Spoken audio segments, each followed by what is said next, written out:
Where did the nickname The Count come from? We developed a character named Count Cool Rider. He skyrocketed to fame with the hit show Counting Cars, as the owner of Count's Kustoms, Las Vegas-based auto and motorcycle restoration shop. Known for his signature bandana, love for rock and roll, and incredible talent for creating jaw-dropping custom vehicles, Danny Koker became a household name after his appearances on Pawn Stars and the subsequent launch of his own hit show in 2012, which became suddenly to an end in 2021. But behind the flashy cars and roaring engines, Danny's journey hasn't been without challenges.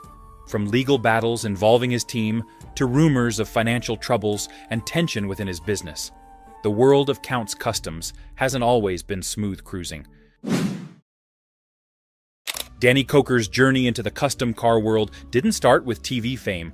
It started with a lifelong passion for all things automotive. Growing up in a family of musicians and gearheads, he developed an eye for classic cars and custom motorcycles. In fact, Danny once said in an interview with Roadkill Kustoms, "I've been a car guy as long as I can remember. I can't even picture a moment where cars or motorcycles haven't been a part of my life." His early years were filled with restorations done purely for personal satisfaction. However, in the late 1990s, Danny turned his passion into a business, founding Count's Kustoms in Las Vegas. Rather than relying on flashy advertising, he built a reputation locally for high-quality work and deep knowledge of vintage vehicles. Word spread fast, and his unique ability to blend classic style with bold customization turned heads in the tight-knit car collecting community. Danny's big break didn't come from counting cars directly. Instead, his rise began with guest appearances on Pawn Stars, where his expertise as the car and motorbike guy added a new dimension to the show. Producers saw his potential and quickly realized that Danny's larger-than-life personality and talent could carry his own spin-off series. Thus, Counting Cars was born in 2012 as a showcase not only for Danny's vehicles, but also for the day-to-day operations of Count's Kustoms. The show quickly became a hit, drawing viewers in with its unique mix of behind-the-scenes restoration projects, personal stories from Danny's team, and the occasional dose of drama. But what set Counting Cars apart wasn't just the transformations or flashy vehicles. It was the unfiltered look at Danny's passion and creative process. What few viewers knew was that Danny didn't focus exclusively on profits. He often undercharged customers or took on projects purely because he loved the car, something he touched on in an interview with the Las Vegas Sun. "I'm not just here to make money. I love doing this. If I don't love a car, I won't touch it. It has to mean something." This approach may have earned respect within car enthusiast circles, but it also hinted at some of the business struggles that would later surface. By the time Counting Cars really took off, Count's Kustoms was not just a local name, but a global brand.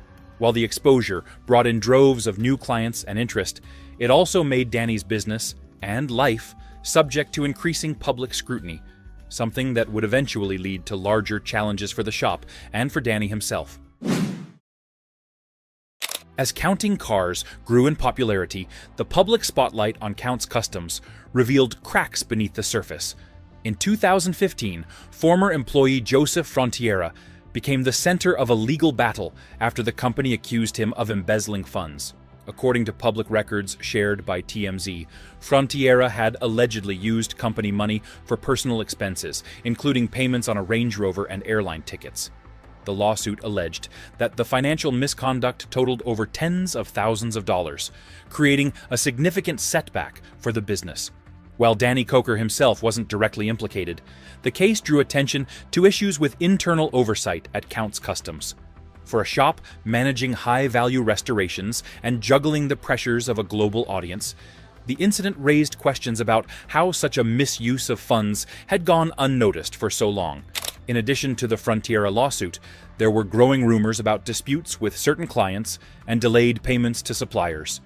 These allegations, reported by outlets like the Las Vegas Review-Journal, painted a picture of a business struggling to manage rapid growth alongside the demands of reality television. Though Danny kept public comments to a minimum regarding these controversies, the legal battles brought a new layer of scrutiny to Count's Kustoms, making it clear that running a business under the spotlight of fame came with its own set of challenges. As the popularity of counting cars soared, the pressure of consistent television production started to take a toll on both the show and the shop's operations. While fans admired the creative builds and unique restorations showcased on screen, some began to question the authenticity of what they were watching. Accusations of staging and scripted moments surfaced, with some viewers pointing out discrepancies between the show's timelines and the complexity of the projects featured.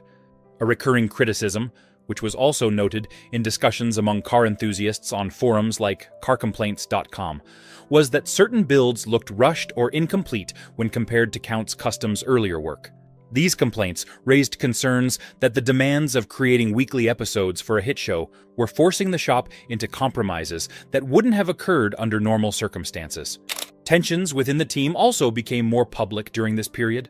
Fans noticed the unexplained absence of key employees, which fueled rumors that longtime team members were leaving due to disputes behind the scenes.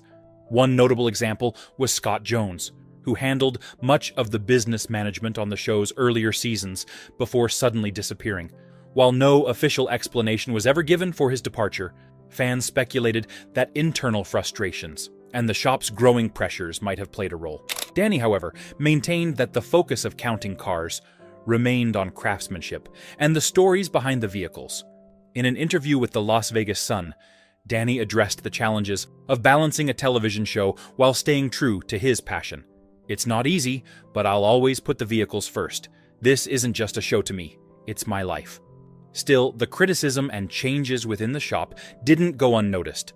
For some fans, the authenticity and passion that originally drew them to counting cars felt diluted by the growing demands of fame and television production.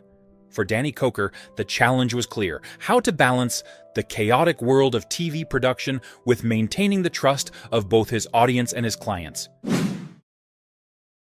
Despite the controversies and challenges that have surrounded counting cars and Count's Kustoms over the years, Danny Koker continues to stay active both on and off the screen.